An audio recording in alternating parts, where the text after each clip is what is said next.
Okay, I've taken to planning to record a bunch of these things from this book that I've already made one video or two videos about, a Metaphysical Anatomy book. So basically, it's a book about healing and using your mind to heal your body. And I've had a lot of success with it, with shingles and some hair regrowth and all sorts of stuff. Today I'm feeling kind of depressed. Actually, I have been for about 3 or 4 days. I wouldn't say that that's something I've felt very often before. I'd never resonated with descriptions of depression in the past. And so I was curious as to this new feeling. And as some of you know, I'm big into human design, and I understand one of the channels in the middle between head and ajna can lead to more challenges with depression potentially. This is something I'm exploring. I'm not a doctor, not a scientist. I'm just digging into this. But I definitely want to know what melancholy feels like, and I'm trying to understand the difference. So, seeing as I'm feeling kind of depressed today, I thought I would read the passage from this book again to share it with others. It'd be interesting to see how I react to it. I probably won't share my own feelings as I read the passages, but there may be some knowing there. But the idea is listen to it. Maybe close your eyes when you listen to it and just hear the words and just picture something or a place in your mind or an event or whatever. And again, you can return to this many, many times. And it'll just keep working its magic and keep cutting away at the dis-ease in our bodies. So here we go. Today I'm doing depression. So it says, see, adjust disorder, anxiety. Something I work with or have challenges with is anxiety, hypersomnia, nervous breakdown, panic attack, PTSD, seasonal adjustment disorder, or SAD. Okay, so depression is a condition that can affect a person's appetite and sleeping patterns. It affects the way you feel about yourself. It also affects the way you process information and emotions. Being in a depressive state is not always just a passing mood, nor should it be seen as a sign of personal weakness. You have disconnected from your passion in life and lost sight of your own personal journey and life purpose. Okay, so that resonates from this past weekend. So there we go. That's interesting. Depression is seen as a condition where you experience depressed moods, loss of interest or pleasure, feelings of guilt, or low self-worth. There are also disturbed sleep patterns or appetite, low energy, and poor concentration. This condition often leads to chronic illnesses, weight gain, anorexia, isolation, and lack of interaction with people. You may be easily overwhelmed and find it challenging to hold conversations. You often feel like crying, act irritably, have suicidal thoughts, and feel empty and alone. You may either sleep too much or too little. Negative thoughts may be dominating your thinking patterns, making it difficult to concentrate. You may be feeling helpless and hopeless, full of self-loathing.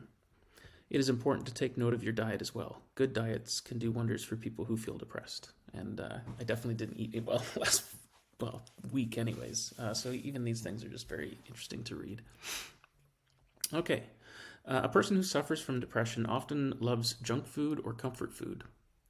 It's a way of finding comfort when you need a boost or quick fix.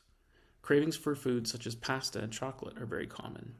As explained in my first book, Finding Your Own Voice, this is Evette Rose's book, by the way, it is always worth exploring the person's mirror neurons. These neurons are located in the frontal lobes. This is where people share information between each other without needing to verbally communicate, similar to mind reading. A person can look at someone and they can sense whether the other person is going through a hard time or if they feel happy. That is because their emotions and thoughts are being projected by the mirror neurons. The person who is the receiver will recognize the other person's state of mind because they could be left with a feeling of stress or confusion. People who suffer from depression may suffer from fatigued mirror neurons. Their neuron pathways almost always feel slow and sluggish. When a person switches off certain aspects about themselves, over time it will start to reflect throughout their emotional and mental state, as well as their physical body. That's very interesting. So under emotions, you seem to feel hopeless and useless, misunderstood by the people around you. It feels like you've been kicked out of the community circle and you feel devalued. You are struggling with internalized anger and may find that existing infections in your body, often intestines, can flare up quickly due to the anger that is always lurking in the unconscious mind. You can secretly be very judgmental about other people's lives, projecting your bitterness about what was missing in your life. You may project a facade that is the opposite of being depressed. You want to hide how you feel, as you do not want others to see your feelings of shame and guilt. Shame is my genetic trauma, and I feel shame deeply. You feel as if no one is allowed to see you for who you are. You may feel that people only notice you when you behave a certain way. You might feel that it's safer to make passive decisions rather than contemplate possible consequences. This could create more problems, pushing you further into a depressed state. A person who has been depressed for a long period of time often recreates circumstances that would make them feel depressed all over again. You may unconsciously revert back to a state that kept you safe from stressful circumstances. Depression is another long-term form of disassociation. When you experience certain emotions for long periods of time and move into a state of detachment, then you may become accustomed to it. It becomes a part of your lifestyle. Disassociating becomes a familiar feeling that you start to feel comfortable with. You stop being proactive about your state of mind and feelings and instead surrender to this comfortable feeling that you've become used to. According to some clients, they have found a way to live with the depression and the familiar negative feelings and may not want to move away from it. They fear any new changes might upset their already upset state of mind. People can unconsciously use depression as a way of escaping their emotions and perhaps their past. The more they try to move away from a pattern, the more they recreate the very thing they are trying to get away from. This can develop an unpleasant and upsetting cycle of emotions and circumstances. You often feel that you have no purpose and passion in life. You're doing things that are taking you further and further away from what you really want. The more out of sight your passion and goals are, the more depressed you become.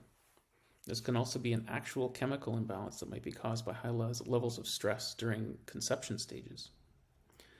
You are very territorial with the goal of reclaiming your power and sense of belonging.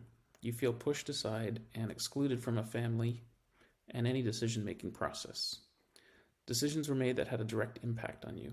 However, you were not included in the process. You feel unable to claim your identity, which has been suppressed and disregarded by others. You feel obligated to obey others and feel powerless to stand your ground, making you feel like a failure. This condition can also be the result of abuse, rejection, or abandonment trauma. This goes on for a while. So key points. When did the depression start? What happened during that time? When did you get to the bottom?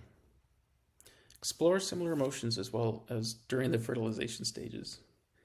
Explore unresolved issues between the child and parent that may still be upsetting to you. This could include feeling overlooked, not getting enough love or nurturing, being treated in an unfair way, feeling rejected, or feeling unsafe. How did that make you feel? You may reject any form of support because you have found a way to cope on your own.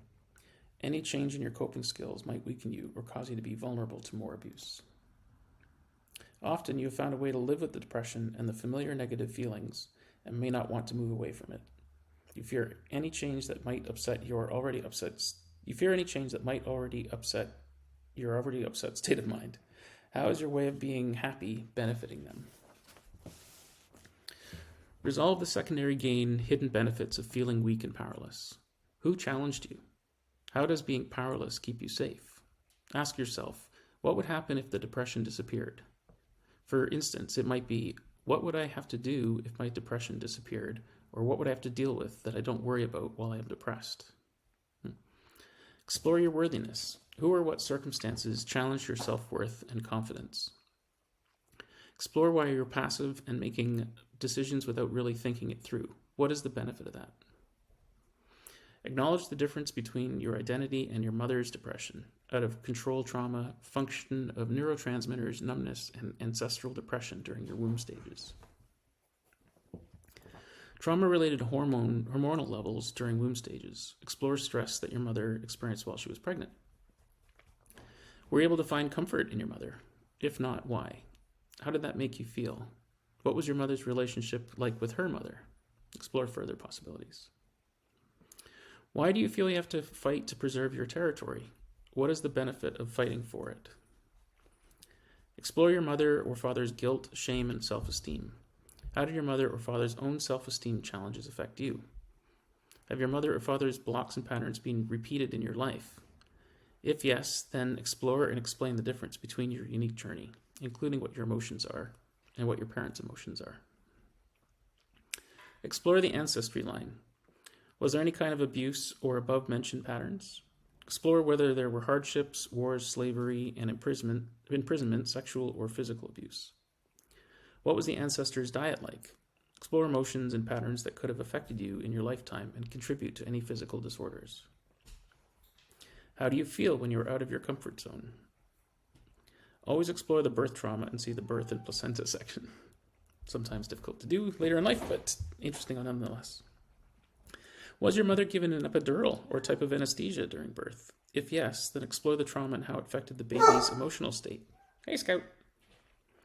This may be related to depression from an early age, as these types of drugs often cause a baby to feel numb and disassociate from their emotions. Scout, it's just a cat. It's just a cat. Come here. During conception, did the egg at first reject the sperm? Do the egg and sperm feel abused and disrespected? Meaning, did your parents feel this way during conception? If yes, explore further. Did the conception phase feel unloved, lonely, and feel challenged to receive and accept love? If yes, explore further. Explore whether the egg felt disempowered by the sperm's approach and penetration. Did your mother pick you up enough when you were crying?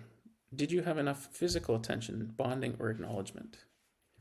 Trauma related to feeling empty, lonely, and always searching for more inner fulfillment. If yes, then explore why. Explore ancestral trauma. Did your mother feel this way when she was pregnant? Explore the ancestry line. Was there war, slavery, or imprisonment trauma? Have there been any situations that could have left an emotional scar on the ancestors?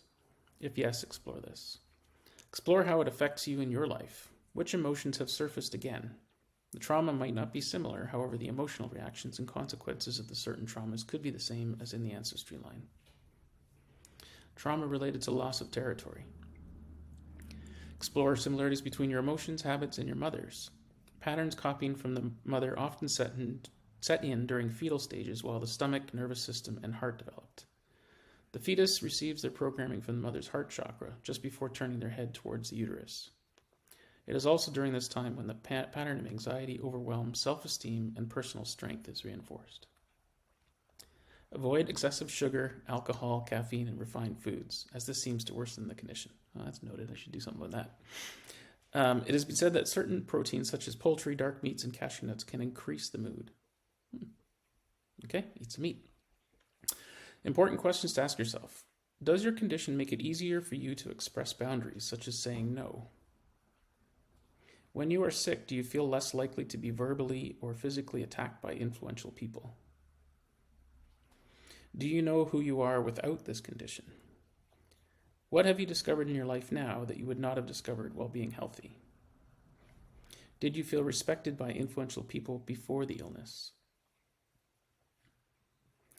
Are you avoiding certain responsibilities in your life as you may have been overwhelmed and burned out in the past? Or you avoid going back to old problems, old patterns? Well, that's interesting too. Okay, I'm neither a doctor nor anything really, just a drummer. But yeah, I hope if someone took the time to listen to this, if you've been battling with depression, some of those boxes get ticked for me, but if this is ticked for you, I wish you well, and I hope this helps with some of that dis-ease. Maybe return to it. I think I will as well. Okay, have a good day. Bye.